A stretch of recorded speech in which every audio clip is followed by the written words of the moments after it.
Welcome to Human Risk, a podcast dedicated to the understanding of human behaviour as a risk. Here's your host, Christian Hunt. Hello and welcome back to the show.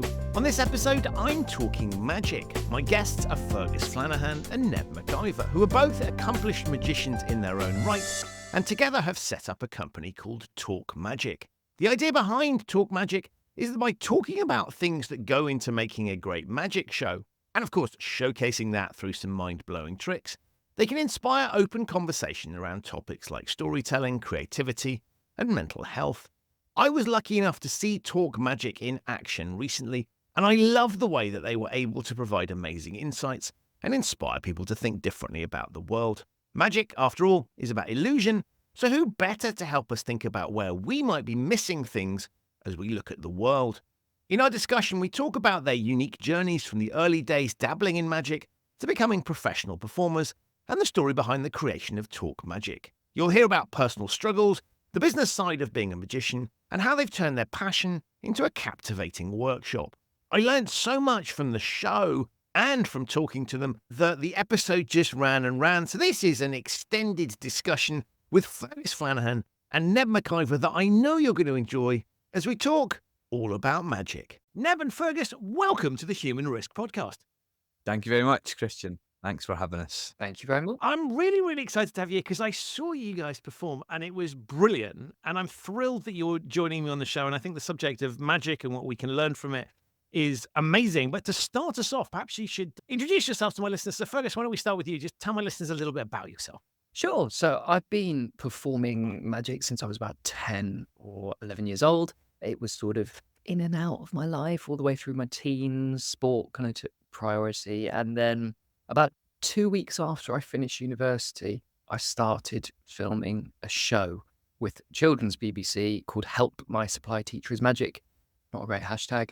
And that was sort of the beginning of my professional career as a magician. And it's been 12 years now, and I've loved most of it. Wow. Neb, go for it. So I am obviously from Scotland, now I live in London, and I played in a band for 9 years for a living. That was my job. Obviously it went well because here I am being a magician. But the band was great. We had a good time doing it. We had we never sort of got famous or anything, obviously, but we had a celebrity fan in Jeff Wayne who wrote War of the Worlds. He was actually going to produce our album, and then War of the Worlds took off again when iTunes kicked off, so that didn't happen, unfortunately. And then when the band split up, I moved to London with the purpose of being as idle as I'd been in Scotland, in London, and being creative in all the different ways that I was. And I'd done magic as a hobby since I was about 16. And I had started to think, what if I turned all my creativity to magic? What would that look like? Moved to London, that just kind of took off, and I was performing for big corporate events. And that's been my job ever since. I moved here in 2011, and it's now 2024. And so the obvious question is, how did you guys meet? Well, what it was I remember exactly where I was sitting. I was on Twitter, and Darren Brown tweeted a showreel of this young magician, Fergus Flanagan, and he said, "This is my very good friend Fergus Flanagan's new showreel."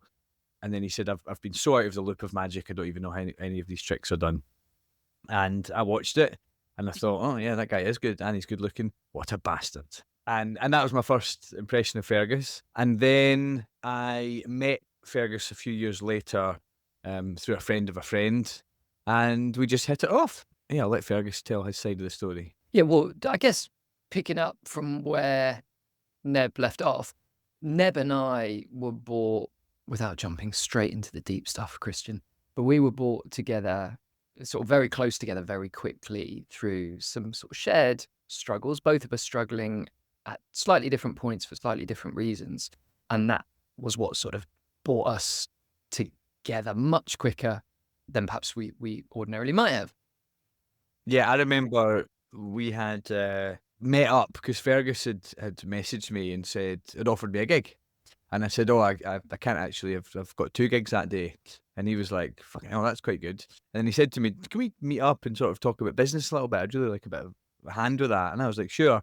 So we met up. And I remember when we were walking towards where we were going for coffee, I remember him saying to me, yeah, for some reason it seems easier to talk to somebody who I don't know that well than somebody closer.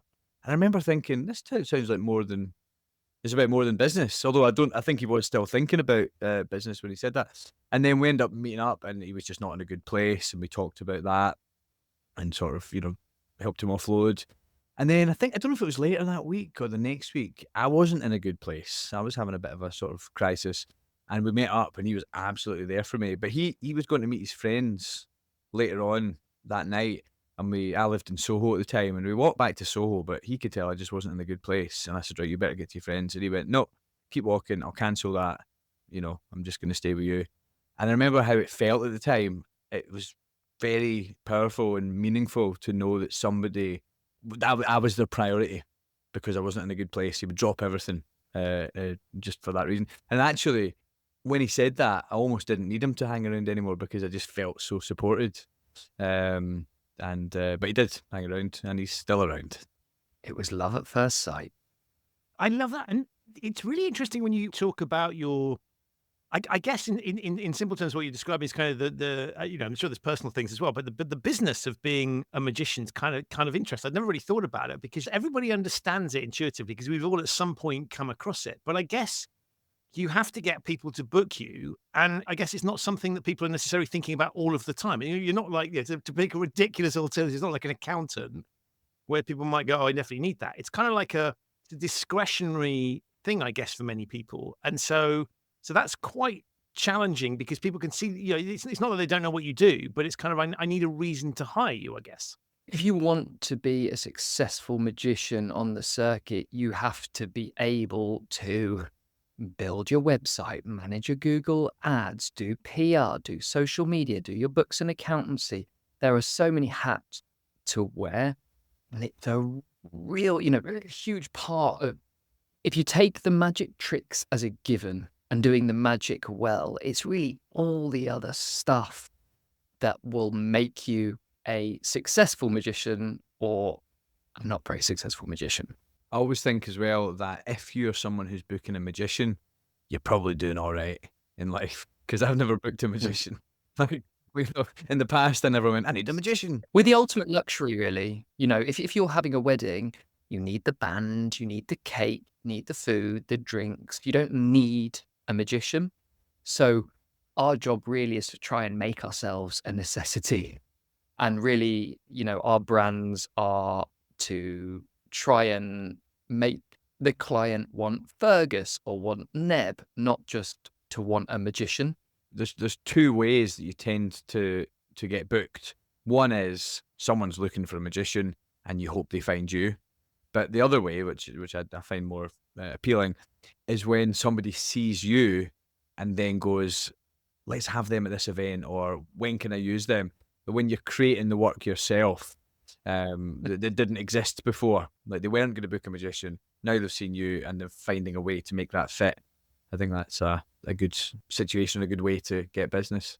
And so you're really, you're appealing to people on a very visceral level. They need to be delighted, amazed, all those lovely adjectives in order to book you. And as you say, I guess it's more of an emotional booking than a kind of rational one. Yes, in many ways. I think, you can spell out the practicalities and benefits of having a magician at your party. The ultimate icebreaker. That's one we always love to throw out. But really, there are just things that practically will come before you. So I think the emotional hook for booking a magician is certainly stronger than a practical one. And sometimes people have said to me before, the main reason we're getting married is because I want to book a magician. Some people just really want to have a magician. And sometimes there's corporate events where you realize the clients just really want to see somebody good doing magic. And that's kind of why they've booked you, so they can experience it. And then, of course, you may as well go and entertain the guests as well. I'd had some visions of people kind of go, well, let's have a children's party. Then we haven't got any kids, right? Doesn't matter. We'll have a kids. Find some kids. Borrow some for the afternoon to be able to do that. I love that. And so you've talked about the benefits of one magician, but obviously you are two. And so you've come together to create Talk Magic. Tell me a little bit about that. Talk Magic was born from Neb and I hanging out all of the time, talking all things from how to initiate creativity, how to improve our lives, our acts, boosts our mental health by little increments of 1%. And it was an ex-girlfriend of mine at the time said, you two meet up, you sit there all day talking and talking, and you haven't put this into a product. It is absolutely a workshop that companies will lap up. And 5 years later, we actually did something about it. And people have sometimes said to us, should you at some point get other people in? Is it always you and Fergus, or is it one of you on their own? Or do you think at some point you'll find other magicians, when you're so busy, that you need to put people out? And we really are against that idea, because the whole product is our relationship, essentially. Like, in some ways, it's an excuse for us to just hang out more, because it's what we love. We love spending time with each other, but we love the way that we affect each other and improve each other, and the passion that we've got. And really, we are passionate about magic, but we've realised that what we're most passionate about is improving everything.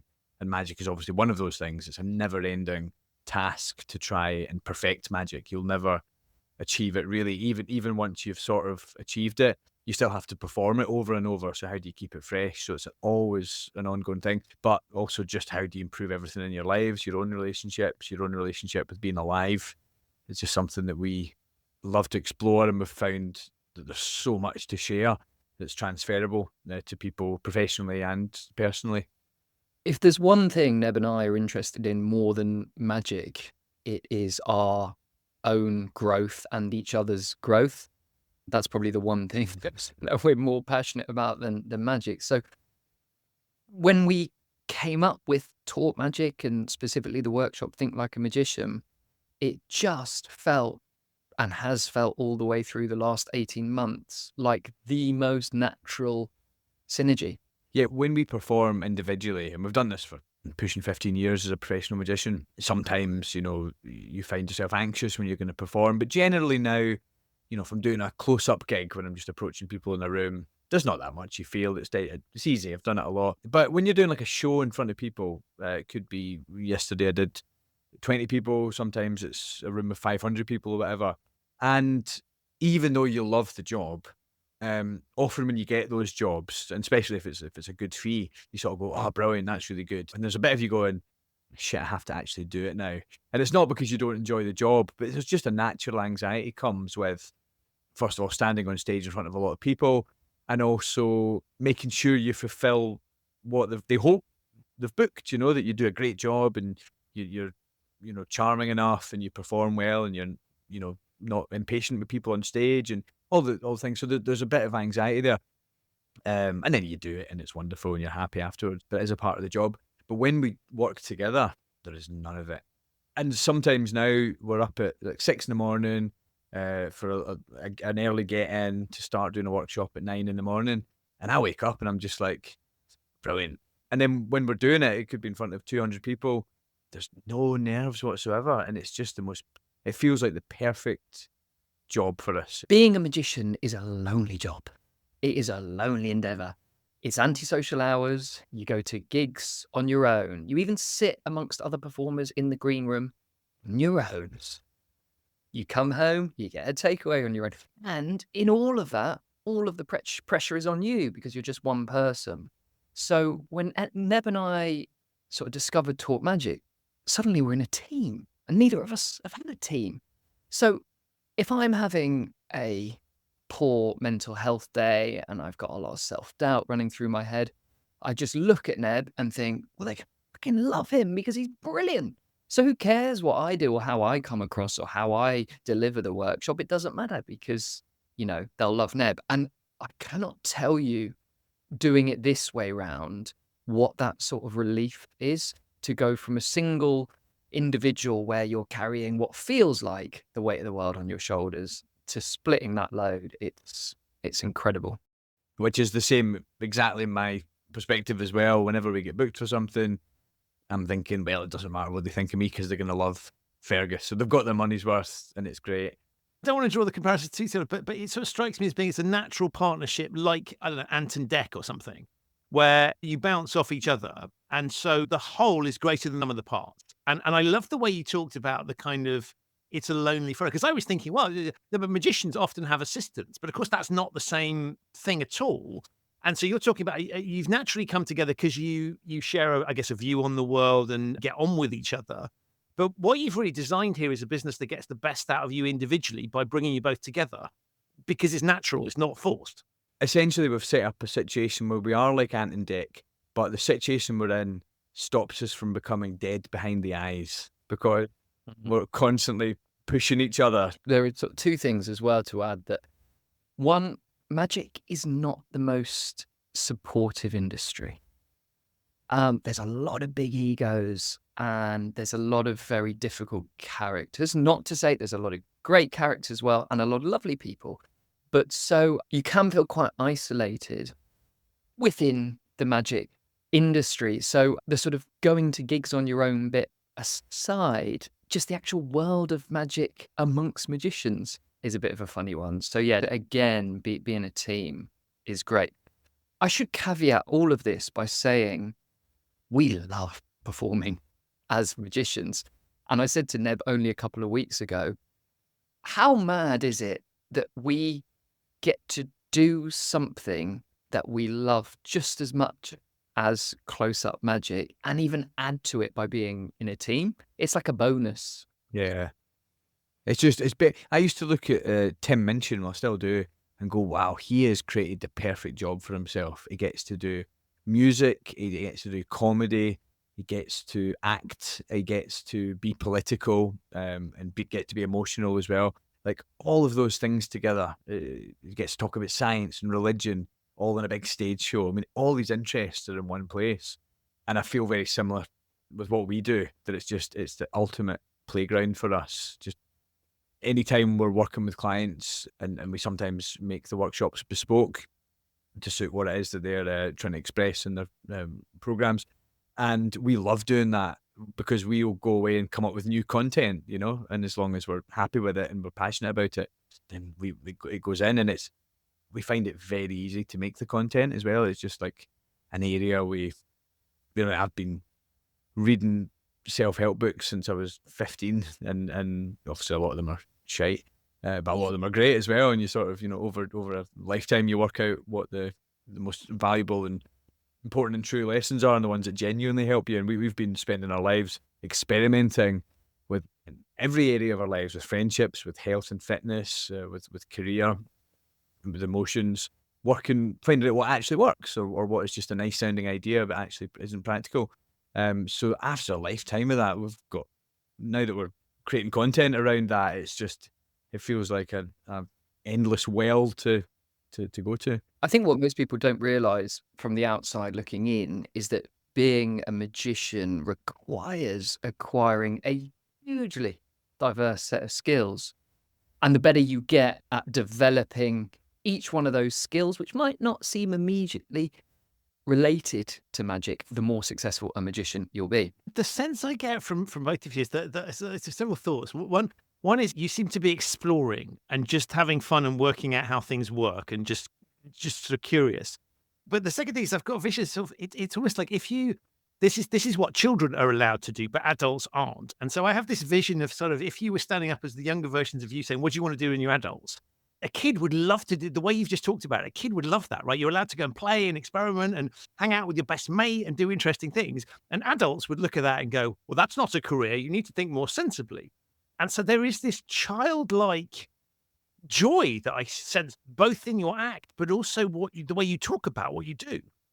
Oh, it's great. I mean, first of all, something I've thought about a lot is that if you told the child me what I'd do as an adult, first of all, spending 9 years in a band, singing and playing guitar solos, and then you go and get to be a magician, Jesus Christ, like, I'd just be like, well, it's good that my young child self didn't know that, because then he wouldn't have done any work. He'd just gone, brilliant, I'm looking forward to that happening.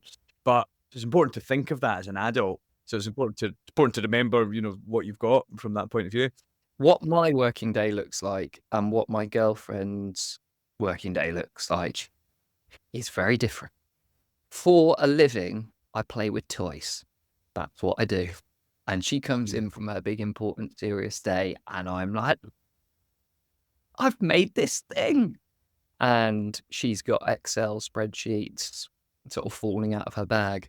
What she actually says is, he goes, look, I've made this thing, and she goes, that's nice, dear. Shall we put it on the fridge? Yeah, not far off, not far off. And I think the ridiculousness in being a magician is never lost on Neb and I, and the privilege of being a magician is never lost on Neb and I. I was talking to Andy Nyman recently, who writes all of Darren Brown's material with him, all the stage shows and TV shows. He's very mischievous. He loves a prank. He loves to wind somebody up, and he's very good at it. And in some ways, magic is like that, and he agrees. It's like it's the ultimate prank. You go to all this effort to create a experience for somebody that they're just going to be like, "What has just happened? What have you done?" And so it is. It's like it's the most fun thing to go to those lengths. So to combine that with actual value that you're offering people, and it's very important to us that everything that we do in the workshop is genuinely impactful ideas that if people take them on board will change their lives in important ways. So you combine those two things together, I mean, it's the best fun you can have.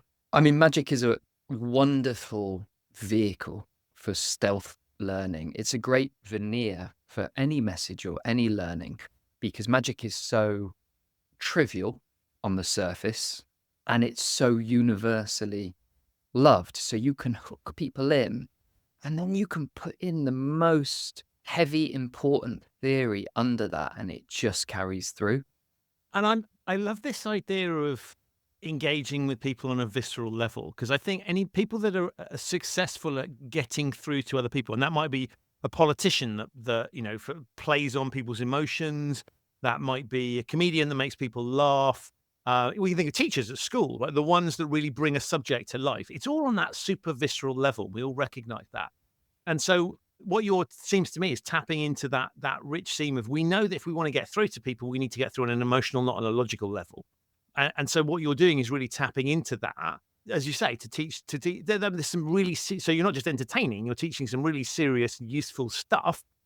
But the vehicle that you use to get through to people is something that is playful and back to that childlike state, I guess.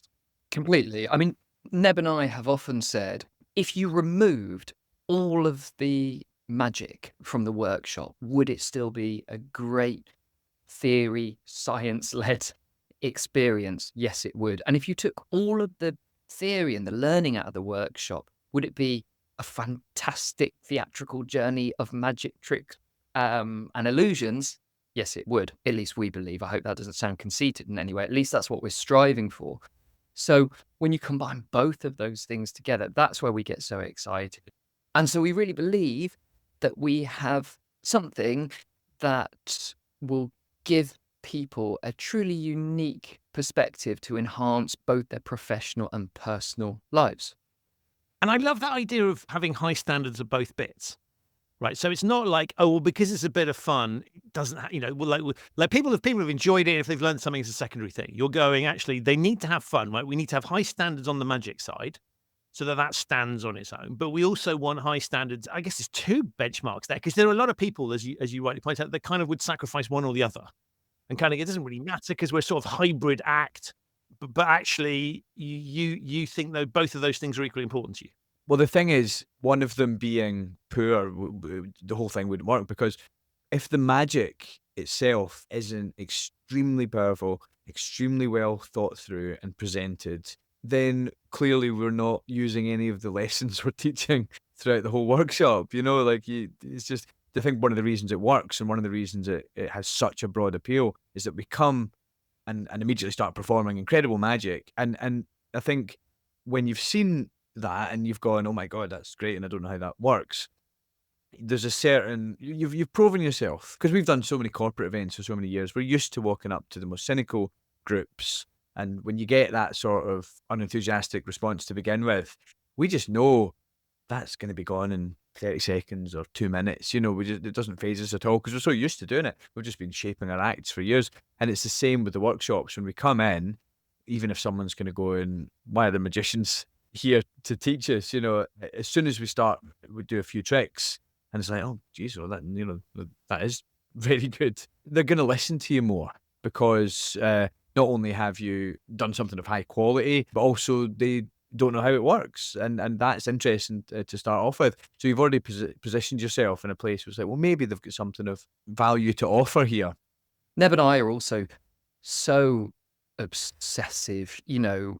We've been doing the workshop now for 18 months. We could have stopped working on it a while back, but after every workshop, we go and sit in a coffee shop or on the train, and we work for 3-4 hours, changing words or lines or beats of things. Because, that's just the sort of self-conscious performer in us. And if we did the workshop exactly the same for another 20 years, it wouldn't be exactly the same, because we can't help but go in, find problems and improve things. And we talk a little bit in the workshop about 1% increments and the increases 1% and how valuable that actually becomes. And that is one of our favourite parts of it, making the improvements. We love finding those little bits. And now it's at the point where, it's just things like when you're saying a line, you're kind of going, I like that, but do I really like it? And you just notice that. And the more the workshop improves, the more I notice that I'm just, even as we were performing it, we were so engaged doing it. And I think as a performer on my own, there's some tricks that I've done for about 8 years, 1 or 2 tricks that I do all the time that I've done for that amount of time, and I still love doing them. Because I think if something's really well structured and it has that magic, not the magic, but the magic of, what you've written, you'll feel it every time. It's like a good movie, a really classic movie. Shawshank Redemption, we watched that recently, and I was thinking, am I going to enjoy it? I've seen this a lot of times, and start to finish, just engaged by it the whole way through. So we're looking for that level of quality. Yeah, just because something's, getting a laugh or is thought-provoking, it doesn't mean it can't be more thought-provoking or funnier. There's just always improvements to make. As you were talking, I was thinking, this is the opposite. There's some people that turn up and kind of phone it in and just do this. You can tell it's rolling out the same crap they've done a million times, and they're not really attempting to engage the audience or indeed keep themselves awake. And there's something I really like about the way you were talking about it there, which is you're going in to delight and surprise an audience. And so I'm assuming that part of it is to do that effectively. You also probably need to have a little bit of jeopardy yourself and experiment a little bit and try new things and kind of keep pushing the boundaries, because that's on brand for what you want the audience to feel. And so I'm assuming there's a little bit if you want to be alive in the moment as well. Hence, you want to try new things and push it and see what happens. There's always a little something in it for us in that regard. Yeah. There's always something new that we're doing, and it can be so subtle. It can just be a little method that, one of us is doing slightly differently, and then it works, and you're like, brilliant. And you've been looking forward to it for the last 40 minutes, this little thing. And it maybe doesn't even make that much of a difference to the audience, but you've tried something out that's new, and that's how you keep yourself in the room. And I think often what's problematic when you see someone who's been doing the same keynote for 15 years, they're just not in the room. And audiences are so attuned to someone not being in the room. And if you're not seeing the whites of someone's eyes and you're seeing that slightly glazed look, is that really compelling? Do you want to learn from that person delivering that? Probably not. So I think it's so important that we are hanging on the words we're saying, not just delivering a good bit of script.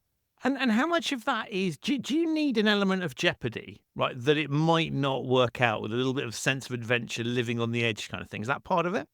Well, it can help sometimes with performances, but really as magicians, we want to know that whatever happens, there's something that we can do and it's going to be fine.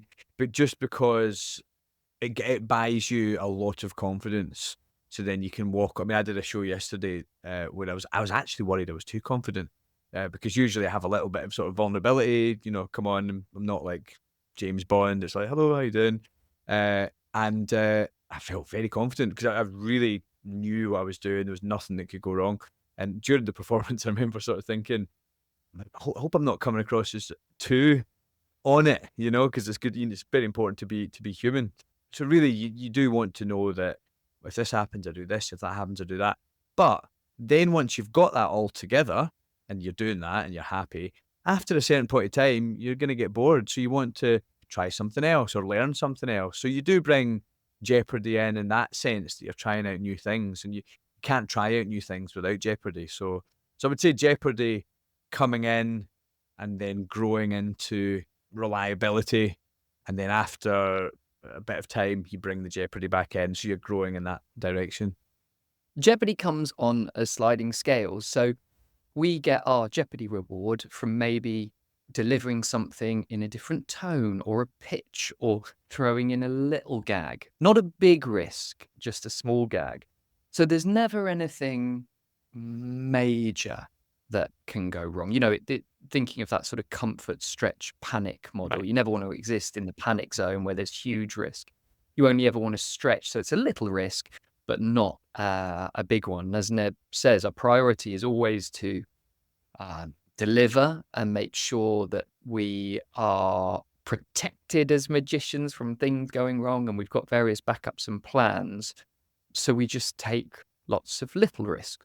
So it's almost what you'd need, if I think back to the sort of corporate audiences you have. You don't want anybody in a company doing something that might put the whole company at risk, right? But you do need an R&D function. You do want people to experiment and push the envelope a little bit.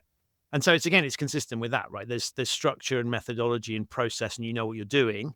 You're not just rocking up and freewheeling stuff, but there's also a sense of playfulness there. And I think that's quite interesting, because I think often organizations either go one, it's either everybody's kind of just messing around, seeing what happens without any sort of control, or there's too much control, at which point there's no development, no boundaries ever get pushed, and therefore it doesn't move on. Those sorts of companies die out. Well, it's like the most effective humans.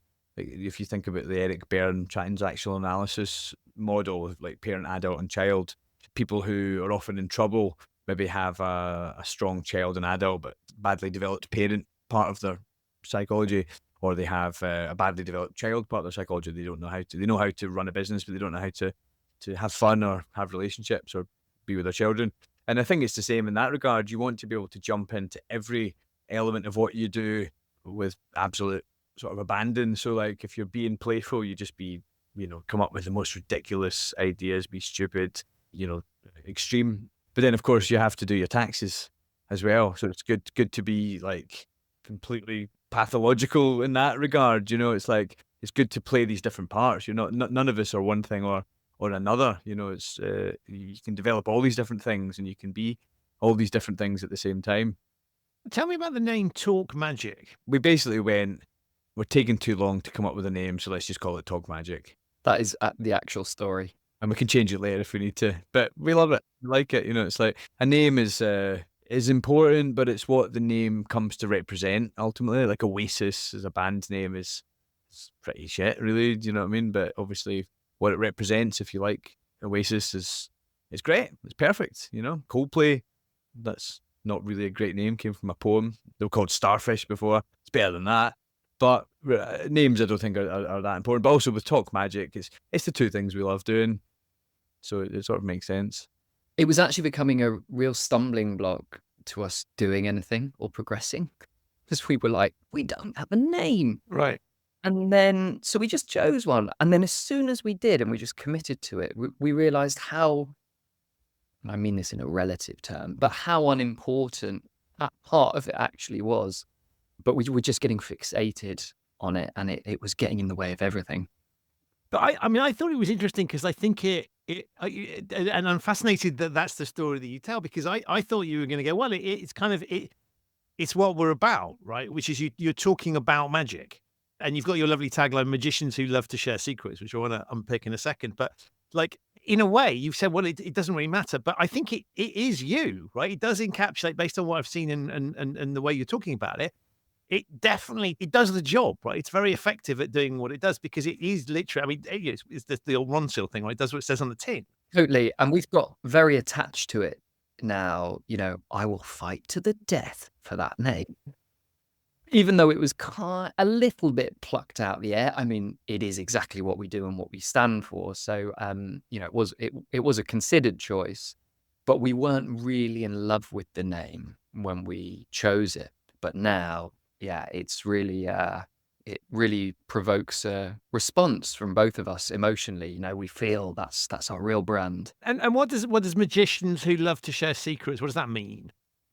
Well, I think that's one of those. It's a line that I think grabs attention because obviously you associate magicians with secrets, and so it has that implication that we are doing things differently in that regard. I think it's more of an attention grabber sort of thing, you know, like because we do share secrets in the workshop. We perform tricks and then we explain all the thinking behind them.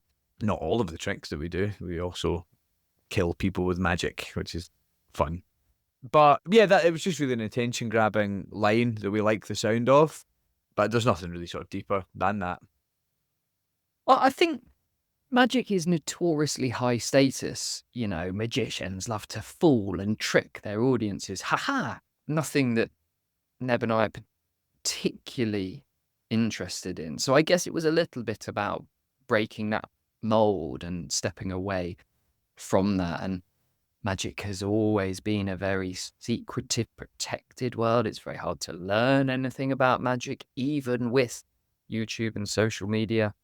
So I guess giving people a peek behind the curtain is quite an exciting sentiment. And also, magicians can be very sensitive about secrets being exposed and very worried about that. Whereas we don't think that actually, I mean, depending on the secrets or the platform, but we don't think it really, first of all, harms magic because people forget. I mean, there's a lot of people that find it. You know, the mass magician exposed so many things and people can still see those tricks and go, that is absolutely brilliant. Because often the secrets are very technical, boring, they don't stay in your brain. I reckon I could show somebody how my whole act works and then a few years later show them it and they would be floored. In fact, recently I was doing a gig and performed for a group and this one guy was just like, he was annoyed that he didn't know how it worked and he started following me to every single group. And he also started standing behind me like an absolute psychopath. And eventually got to this last group that I was doing and I heard him sort of whisper. He'd worked out a few things. I'd made a few mistakes actually. I don't think it was my act that's a problem. I'd done a few things that I was like, oh, if somebody saw that a few times, they might work something out. And I saw him say to somebody, yeah, he's done this and he's done this and he's done that. And he was right. And the girl was like, oh. And then it got to the bit he was describing at the end of the trick that he just described to her how I'd done it. And it happened, everybody who I was performing to that hadn't heard him say that, you know, reacted and went mad. But this girl also went, oh my God. Like, she had the answer a second ago, you know, and she'd really seemed to understand what he'd said, but it still didn't, she still thought it was amazing. So it doesn't really, knowing the secrets doesn't really affect it in that way. And Penn and Teller are good examples of that. They give away magic secrets sometimes, nothing that's ruining anybody's career and like that. And it just brings people more into magic. I think it's good. It's part of the fun actually to find out some of the secrets and then obviously not know some of the other ones. You know, we watched Derren Brown as fans and viewers for years and years as magicians, having no idea how he was doing a lot of it. But we knew a lot of magic stuff as well. So it's like knowing some magic doesn't stop you from loving magic. In many ways it helps. Thing I thought was amazing when I saw you guys, there was almost lulling us into a false sense of security because you did some things, explained it, and the construct you'd set up in the room was they're going to do some tricks and then they're going to tell us how it works. And you played with that beautifully because then you didn't, right? Which made us just go, but I want to know. Right? And there were people sitting at the table around me who were just distraught. They were like, but I want to know how they did that. I want to know how they did that. And I was like, that's the point, right? You've really got to them. And so I loved it because it was playing with a simple construct of, right, we'll show it, we'll do it, then you'll show how to. Like, okay, so I know when the next time comes, I'm expecting the same thing. And that didn't happen. And that was brilliant. I think coming from a performance background and stepping into the learning and development sector, we carry in that sort of performance narrative. So we want the workshop to be an entire experience with exactly the sorts of things you've just pointed out, Christian. Oh God, what a roller coaster. I learned something earlier, didn't learn it this time. You know, we think of it sort of rhythmically like a show. There's ups, downs, there's plateaus. That's really important to us to keep the audience guessing as to what's coming next.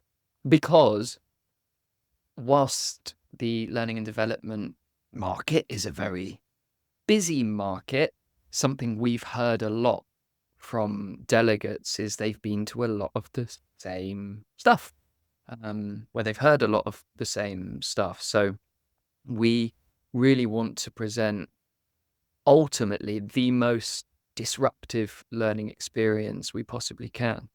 The thing I thought was super interesting about what you're doing is that it's really designed to inspire people. So you're not teaching people, this isn't a sort of syllabus where they need to go away and we're teaching them, I don't know, health and safety or first aid or something. This is about getting people just to look at the world differently and see things differently. And so really what you're trying to do is I come back to those teachers that don't just teach for the syllabus at school, but they want kids to be inspired. The history teacher that brings it to life. So kids are just more curious than just learning facts. And so I think that's interesting. It plays nicely. And again, it's back on brand. You're really just looking to get into people's minds and just to get them to reflect on the world, maybe look at things through a different lens. Yeah, go for that idea of not just learning, but initiating the love of learning. My girlfriend's a tutor for kids, and sometimes I feel like because she's such a wonderful person and a great person to be around, them just spending time with her on a regular basis, that's going to go in. They're going to sort of experience a person who engages with the world in a certain way and who processes things in a certain way and considers things in a certain way, especially as a child. When you're older, that becomes part of your own psychology. You can think through the eyes of somebody you've spent a lot of time with. And we feel that with the workshop, spending time with us and us really going into our thinking and our approach to things, not just magic, but everything, you just get a sense of how magicians do think. And hopefully, you never know which particular part is going to be of value to somebody. We cover so much in it that there's something, everybody's going to come away with something that's going to be very impactful and changing for them. But really just having that experience is a very big shift in thinking. A lot of times people don't know how magic tricks work because they don't expect that magicians would have gone to those lengths. You just don't think that anybody would go all that trouble just for a wee magic trick, but they absolutely would. There's a great quote from Teller, from Penn and Teller, and he says, "Sometimes magic is just someone spending more time on something than anyone else might reasonably expect." That sort of, the secret to it all. I think it's important probably to mention that at no point are we just performing magic for the sake of performing magic, bar the finale of the workshop, the very close. But everything relates to theory and message, or more importantly, ties back to business, why it's relevant to business, and how adopting this particular insight we're going into will be helpful to your business. And so how does that, in terms of people hiring you, do they come to you and say, we have a specific thing that we would like you to get people to focus on or activate? Or is it just actually, we love the whole, you come and just amaze people, and, back to your point around not everybody gets the same lesson from it. How does that work? Well, whenever we work with clients, we work very closely with them, and sometimes we just come in and deliver the workshop as we've created it.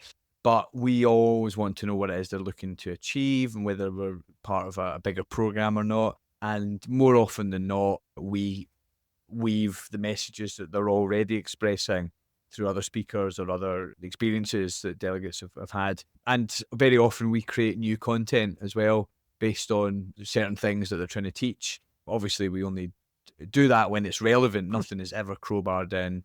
Everything has to be entirely relevant to magic and to our lives. But we've yet to find a situation yet where we've said, yeah, that doesn't fit. There's nothing we can do there. And we love that, because every time we are asked to sort of develop something, it becomes new content that we get excited about and goes in the workshop anyway. So yes, it's very collaborative. But I was thinking as you were talking, right? So one of the alternatives that people have in corporate events is kind of like, let's get, I don't know, someone who's climbed Everest or something, right? And the good ones manage to tweak it, but you get some that are just not very good, and they get things like, and the mountain that you're having to climb, right?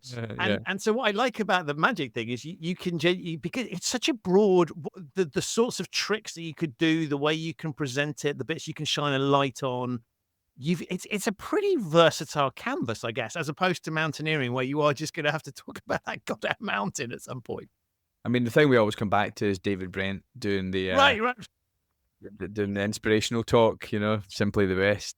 My screensaver, I'm looking at it right now.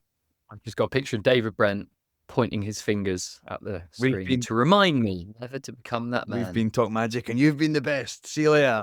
Go and get the guitar, Neb. Yeah, you've got finish with us. You've got to really consider the relevance to the people that you're spending time with. Like it's they're not magicians, and they're doing different jobs.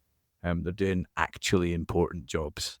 So we're very aware of the fact that we don't want to come across so you too can bring some magic into your life. See you later on. Right, that's what I was thinking. Yeah. That's our worst nightmare. Like everything has to be actionable, practical, useful. Pre-pandemic, I was doing a theatre show called When I Grow Up, I Want to Be a Magician, which Neb directed. And it was essentially a big coming out party for my mental health. And it was a mix of magic and mental health and my journey in and out of magic that, being a rather turbulent one. And Neb and I just constantly had to remind ourselves not to make it a sort of, we have red cards and black cards. We can all feel happy and sad, just utter shite peddled in a desperate effort to be poignant and considered. So it's not the easiest road to make everything digestible for an audience or getting takeaways clear. But we're now at a point where we feel we've really got that. You are absolutely definitively, to be clear, not that two colors of card experience. It very much as you come away and that was the bit that's fascinating for me, is sitting around people. Stuff I took away was very different to what other people around the table took away, but we all took something away, because I think it wasn't a kind of lecture where here's the sort of life hacks that you can get from this. This is what you must do to be successful. It was, I'm just gonna let your brains work on this and see what comes out of it. And I was just thinking, it's really interesting.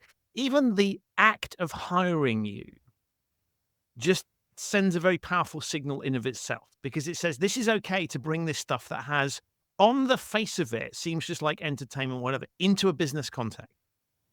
And so the fact that you were there and given thing, I think, is a really interesting, powerful signaling device, because everybody, it's unexpected. And yet you take people on this journey that gets them to a point where, oh, actually, that's quite interesting. I've never thought about that. Or like, I can take something away that it's almost like, I guess the point is, you don't know what ease you're going to take away at the beginning. So if I've got back to my mountaineering person, right, you kind of know where that's going to go. And you kind of have a sense of sort of where the journey might take you up the mountain, obviously. But with yours, you don't. And I quite like that, because it's almost the unpredictability of it. Because even the tricks themselves, some of the things you did, I was like, I thought the trick was going to be something completely different. And of course, that's part of the misdirection isn't just in the thing. It's like where you're taking us somewhere. Oh, no, we're not going over there. We're going over here. You were looking at the wrong thing.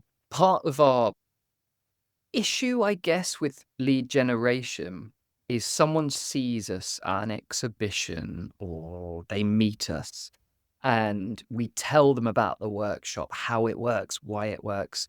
They get incredibly excited, go back to their senior leadership, butcher the explanation, and they think, well, we don't want to hear from two magicians. So it is something we come up against time and time again. To anyone listening, please feel free to get us on a Zoom meeting. We'll run you through the workshop, exactly how and why it works for your business. And we find that when people get in that Zoom meeting, we're working together, because we can really spell it out why it's beneficial. We worked for one of the biggest travel companies in the world recently, and they were taking vox pops at the end. And one of the ladies said, I had no idea what to expect from two magicians, but that is the best learning and development I've done in 10 years at the company. So very rarely are people walking away saying, that was amazing magic. Hopefully they are thinking that is one facet of the workshop, but we are really looking to give people a truly inspirational takeaway.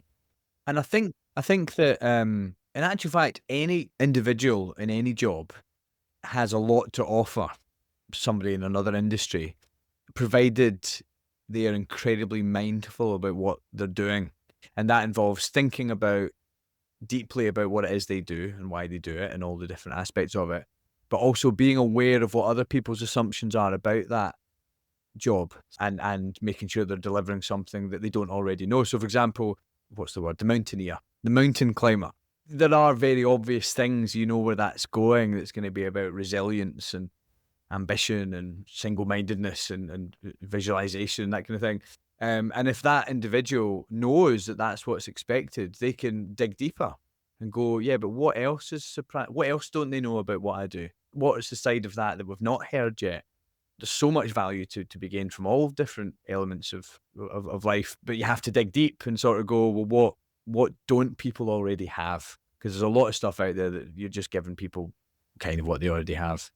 I've just got in my head the crassest version of all these things, but I look at it and say, if we're going to get people in a room to listen to someone else or to watch someone else, then we have to put on a real show nowadays. I don't think it's acceptable anymore in a world where we all know what high quality engaging content is, whether that's from social media or from Netflix or whatever. We all know we all know what grabs our attention, and we all know what's lazy and boring and not fit for purpose. And I think we're all used to now being able to pick high quality content and watch it. If we don't like it, we switch to something else, right? It's the whole basis of social media, right? It's designed to keep you on, so it'll give you more of what you want to see and engage you. And so I think the pandemic as well helped this.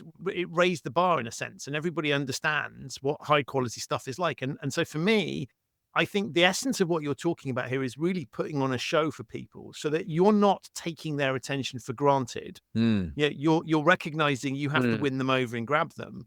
I think the same is true whether you're a speaker or whatever it is you're doing. You shouldn't presume that that you have a right to be heard. And I think there's lots of acts out there in every sense that don't think like that. And I think one of the things that's nice about the way you talk about it is there's a lot of effort gone in to make sure it lands, right? To understand the audience, understand the message, to work the room, to read the room and deliver. And that's bloody hard work, back to your earlier point. But I think that's incumbent on people now. If you're put in front of an audience, you can't just assume that they're there. And I think particularly in a corporate setting where people are often dragged to these things, is for me, and that really comes across in the way you talk, but also in the way you perform, is you have to really work to earn that. It's their trust and their attention, I think.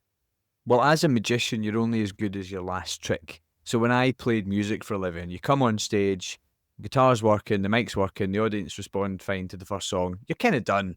You just go through it now, and that's it. And if anything goes wrong, you say, oh, 2 seconds, guitar's not working or whatever. It's not a disaster. Right. But as a magician, you come on stage and you're like, oh, bloody hell, right, here we go. So you do the first trick, it all goes well, they've loved it, and you go, brilliant. Ah, shit, the next trick. And, you've got that constant sort of stress of because, you do have goodwill, like if something goes wrong, the audience doesn't immediately turn on you. It's not like that. But if things keep going wrong, you're done, really. So we do not, sometimes at a corporate event, I'll be, having a great night, performing this group, that group. Then I'll go up to another group and, do the first sort of thing, and they maybe don't react hugely. And I'll go, what's going wrong here? And I'll go, oh, I know what it is. It's because I've performed to all those other people and they've loved it, these people have got no idea who I am. It's like, Right. I'm just, sometimes you're sort of kind of going, yeah, I'm really good. Do you not realize this? And it's like, no, but you've not earned it yet. You just forget that sometimes. So we are so used to that. We don't expect anything for free. We have to, people's time is so valuable and we're not going to waste it. We have to remember that might be the first time someone has ever taken a half day off to come to a learning and development workshop. So our responsibility to every single person in that room is massive. And we treat it as such. From the moment people step into the room, there are things happening that intrigue and hopefully captivate them straight away, because, every minute you're away from your desk is valuable time. So we have to earn that time. And I think it comes across in the way you talk about it. This is a labour of, it's cliche, right? But labour of love. And what you haven't done is kind of set up something and go, right, we're going to take this onto Dragon's Den, right? And we're going to create a business model they will invest. Yeah. It's almost, it might even be an uninvestable proposition in the sense that I have a really strong feeling you look at each opportunity and go, is this something clearly you need money to be coming in. There is a basic level of income that we all need. But there's also a thing where my sense is you'd sit there and go, do we want to do this? And there will probably be processes where you're thinking, does this feel like something that will we get energy from doing this? Does this feel like a good use of our time? Yeah. The fortunate thing is Fergus and I in our own careers, that pays for everything. So this is new. And obviously it's what we want to follow, and it's become our job now, which is great. But we're already in a position where we don't have to take a job if we don't want to do it. Even with our own careers, there's sometimes gigs that we're offered and you kind of go, yeah, I don't think I'm going to, I wouldn't really enjoy doing that. And that's not going to be good for them either. So you refuse it. But with Talk Magic, we work a lot also because we want to work a lot, because we love doing it. Every time we do it, it gets better. So just going out there and getting the experience and improving the workshop is such fun for us. Even the client relationships, Christian, like when someone books a magician, it is quite transactional. Neb or I get a call, we have a quick chat, we're booked or we're not. Learning and development is far deeper, richer relationships. And Neb and I are relationship driven, whether that's in our personal lives or our professional lives. We're all about relationship building, support networks, things we go into in the workshop. So even just when we get on client meetings, sometimes we spend an hour talking bollocks to the client. We cover the workshop in 15 minutes. They want a book, and then we just stay chatting to them, because what we've realized is people in this sector are generally so passionate, so like-minded. Everyone's about a growth mindset, about improving things, all trying to get to the sort of top of the pyramid, right? To self-actualization. And that's just, it's a privileged place to exist, but it's also a lot of fun, and it's deep and it's rich. But that brings me back to the uninvestable business thing, right? Because the commercial thing to do is not to have long conversations. And the point you're making is you want to have deeper conversations because, one, you're curious, and I mean that in the sense of inquisitive as opposed to weird. Curious people who like to understand that. But I think it also helps you to be better at what you're doing, because those side conversations, it would be the equivalent of the water cooler moment in the office, right? The chat you don't have to have that delivers rich value, right? You can understand what these people are about, what they want, what are they looking at doing. And that in turn makes you better at what you do, right? Because you've got a real sense of, okay, this is what this person's mission is and who they're about. And that will help us to deliver a better show. Well, the point that Fergus made there is so true about the people that we're meeting in this industry. Now we're in this whole, we get really excited about it. I mean, we were on a call just before we jumped on this podcast, and a gig we're doing in Ireland in a few months, and we had such a laugh. It's three women who are brilliant, and we were on so many calls. Sometimes you forget, and then you get on the call again, you go, oh, it's them, I remember them. And we had such a laugh. We stayed for another 20 minutes afterwards just talking shite. And one of the things that I've done for the last 7 years is volunteer for Samaritans, which is a charity that offers emotional support to anyone who might need it on the phone or in person or via email. One of the great things about volunteering for Samaritans is that the people who are there, they're all brilliant. Like, there's very rarely do you meet anybody you go, oh, I'm not so sure about them. They're all emotionally intelligent. They're all kind. There's a certain type of person that is interested in doing that role, and also who gets to do it, because they don't just take on anybody. There's a vetting process and training. So it's brilliant. So you really, since I started volunteering, I was like, these people are they're my tribe, whether or not it's a 21-year-old guy or an old lady who's like 85. They all have the same sort of qualities, and it's absolutely brilliant. And it's similar to this, like coming into this world. Most people we meet have similar passions, similar values. We end up in these big conversations. So it's very easy. You don't ever feel like you're working to create relationships or you're networking. I never really liked or understood that sort of word. It seems highly sociopathic. But it's so easy because you're just having great chats with everybody, and then you go, right, let's keep in touch, or let's do a job together, and it's brilliant.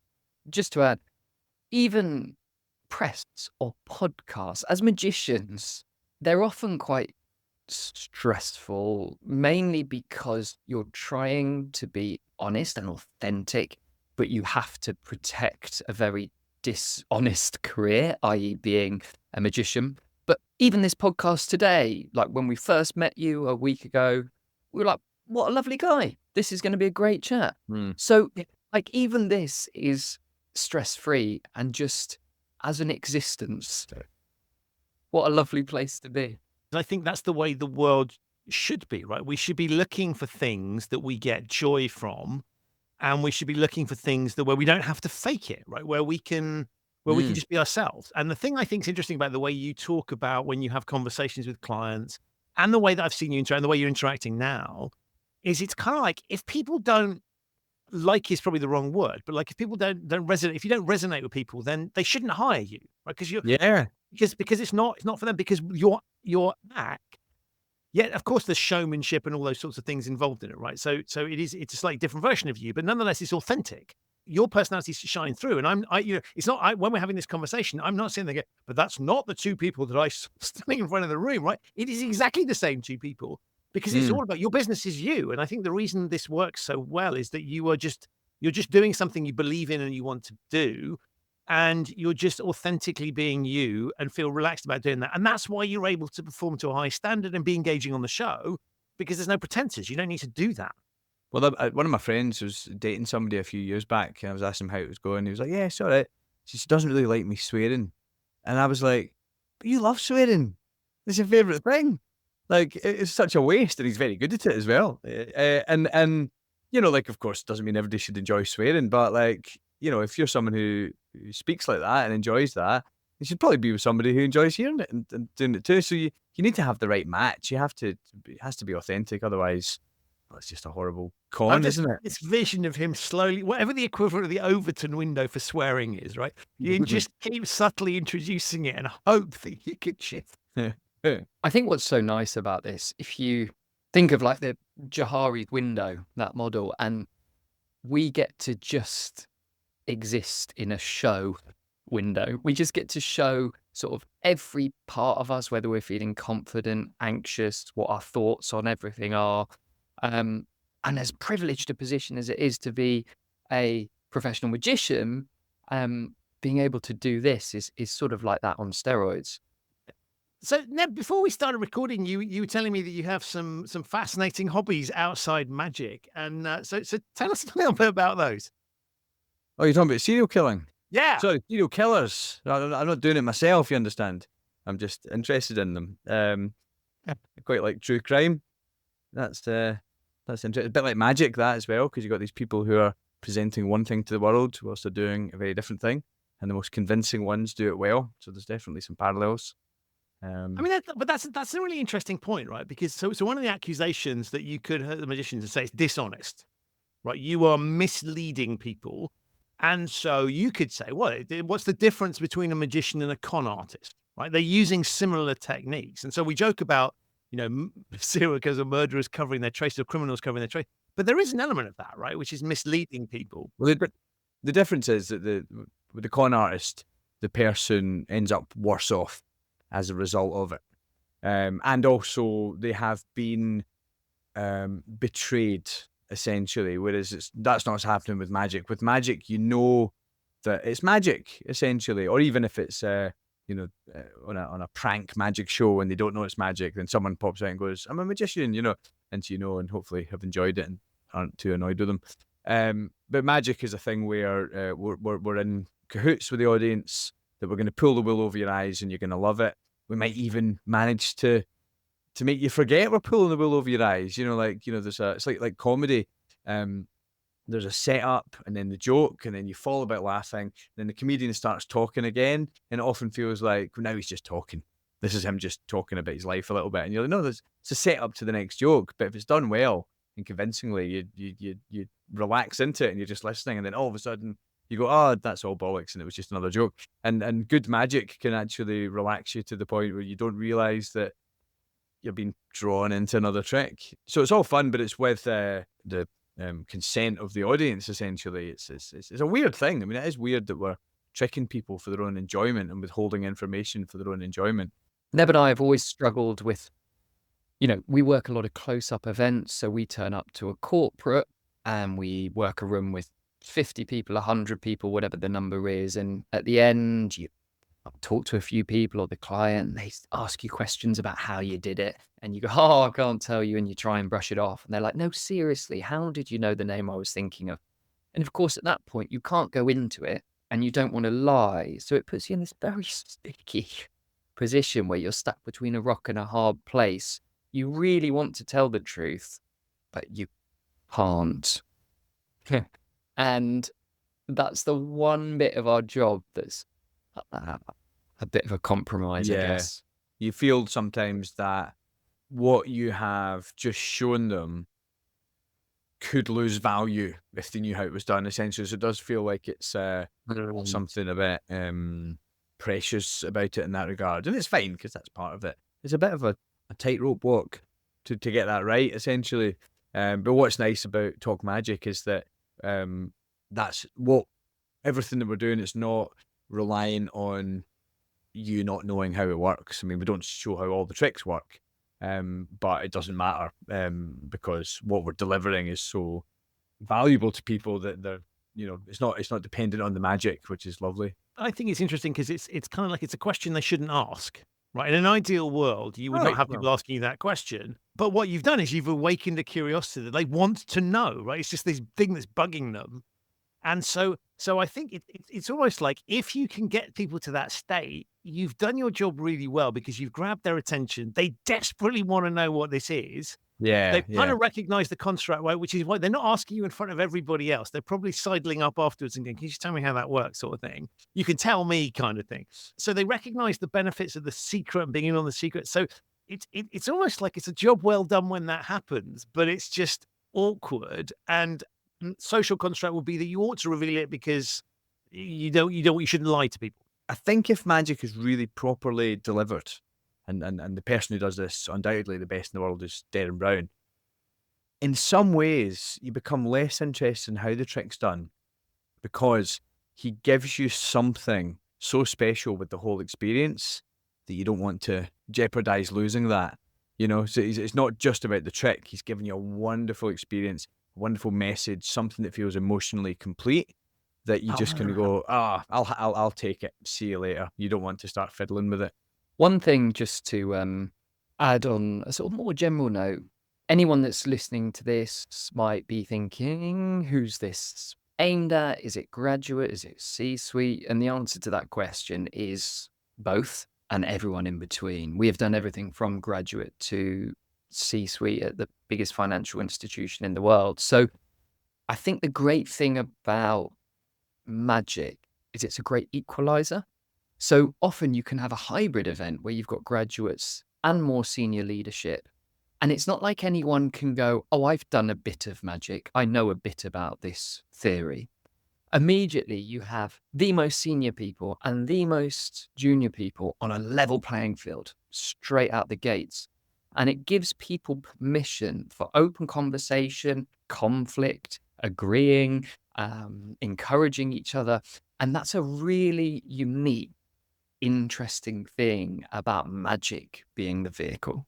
I love that. That's very interesting because you're right. There's so many subjects where like more experience in a business or more money or more or even like music. People, might have played music or they've got opinions or tastes on music. Whereas magic, just because of, I guess, it's slightly historically secretive nature, people just don't have any experience. I'm assuming you because of the commitment required, if you've developed a level of expertise, you've had to commit to it. Yeah. That's the thing. And sometimes actually making something your job is a really good means to do that. Because once you're dependent on something, you're doing it all the time. Well, in the past, there's times before Talk Magic where you're so into magic, you're obsessed with it, and then you're like, I'm not really fussed about it, but you're still doing your job. But that's the thing that keeps you in it, and you're constantly going, well, even at the times I'm not waking up thinking about magic, I still want my life to be better. Therefore, I still want my job to be better. So I'm still looking for ways to improve it. So you're always thinking about it and looking at it and tweaking it. And then just through sheer having done it for such a long time and thought about it deeply for such a long time, you're just in this position where you've got more of a grasp on what it is. And magic, having a grasp on what it actually is quite elusive because it's a weird thing. It's a very strange set of circumstances. I mean, trying to essentially deceive somebody for their own entertainment. It's unusual. Why, as humans, we like that, you know? And do you find yourself walking around with a magic lens on the world? Because there's lots of things, as you were talking, I was thinking, well, there's lots of things that's not technically magic, but there might be an advertisement that uses something, or even like con artists, scams or whatever. Yeah. all the time. Are you looking I presume you're looking at the world through that lens and kind of everything from clocking ideas that you might get inspired by through to, oh, I'm not falling for that, or that looks a bit weird or whatever. I presume that's there, whether you want it to be or not. I've just moved into a new place, and this is proper first world problems, Christian, but the flusher for the toilet is behind the seat. Thoughts and prayers. So if you go you've got to pull the seat back, press the flusher, push the seat back again. Don't know if that makes sense to the listeners. But immediately I was there creative problem solving, looking at a contraption or a way, something to the side of the toilet lid. All the while, my girlfriend's just got her head in her hands, thinking, why have I done this to myself? Why am I still with him?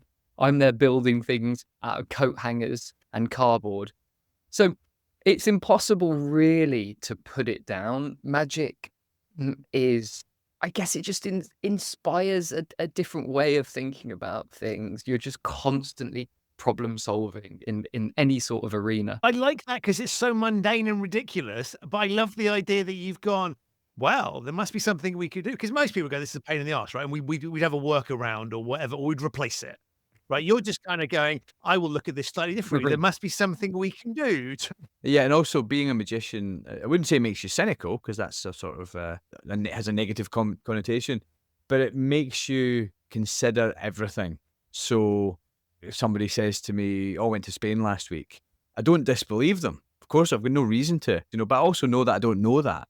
Like you realize how many assumptions you're making about the world all the time, and we are constantly doing magic for people who are far smarter than us, scientists, judges, and they've got no idea how it works, and they're just as their thinking is just as fallible as anybody else. So we realize how easy it is. Humans fool ourselves all the time. Our thinking is deeply flawed. So if you really consider magic deeply, you sort of realize you smell bullshit a lot easier. I think you spot it a lot easier and you see how much is out there. Like, people don't expect magicians to have gone to those lengths, or they wouldn't do that. It's like, yeah, they would. But also when you see politicians lying, you think, well, they wouldn't lie as barefaced as that. And you're like, yeah, they absolutely would. And people do. I remember on a night out at university, my mate Ed found a fake thumb in my pocket in preparations for doing tricks in the smoking area. And he just looked at me and said, "Too much, Ferg," and threw it on the floor and walked out. In the event there are any magicians listening to this podcast, as much as we sort of put a magic lens on the world, putting interest and sort of discovering other things is equally as important to make your magic better. So the more Neb and I talk about things that interest us and self-help and amazing, something about free will, we might listen to a podcast on that. That can influence your magic hugely. So it's kind of symbiotic in that sense. Yeah, the thing about any performance art is to put yourself into it, and magic can be quite difficult because the actual trick can overshadow everything else. Like how did he know the card, sort of thing. But it also can become quite boring as well. There needs to be some relatability to the performer. One of our friends is an absolutely genius card magician. Is taking a show to Edinburgh this year, and he's just probably like one of the world's best. But it's going to be an absolute challenge for him to do card tricks for an hour. It would be for anybody. That's going to take, even though his skill level is so high. And I think that he should talk a lot about things that are not magic through that whole hour to make it interesting and to keep the magic alive, essentially, because it's very difficult to be interested in a deck of cards or even surprising things happening with a deck of cards for an hour.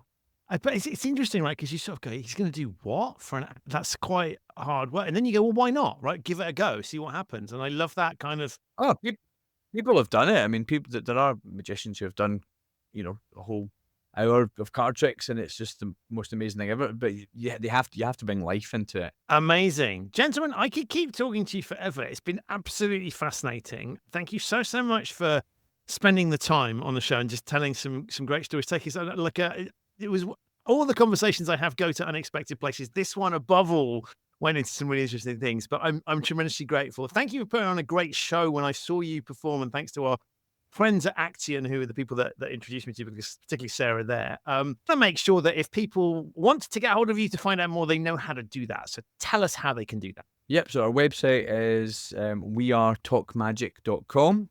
Our social media, Instagram is @wearetalkmagic. What's our LinkedIn? How does that work, Fergus? What's LinkedIn again? God knows. We got told it was a graveyard recently, Christian.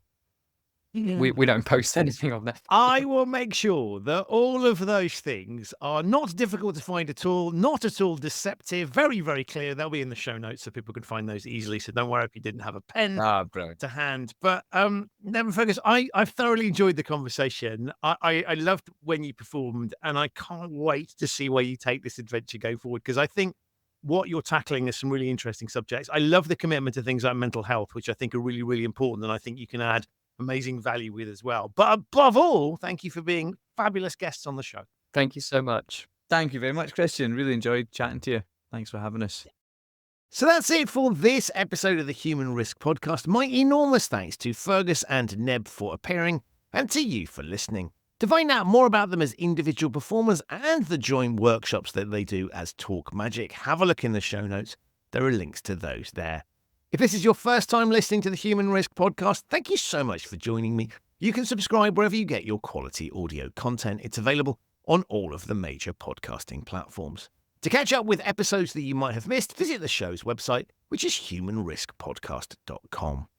I will be back very soon with another episode of this show. But in the meantime, stay safe, enjoy the magical wonders of life, and thank you so much for listening.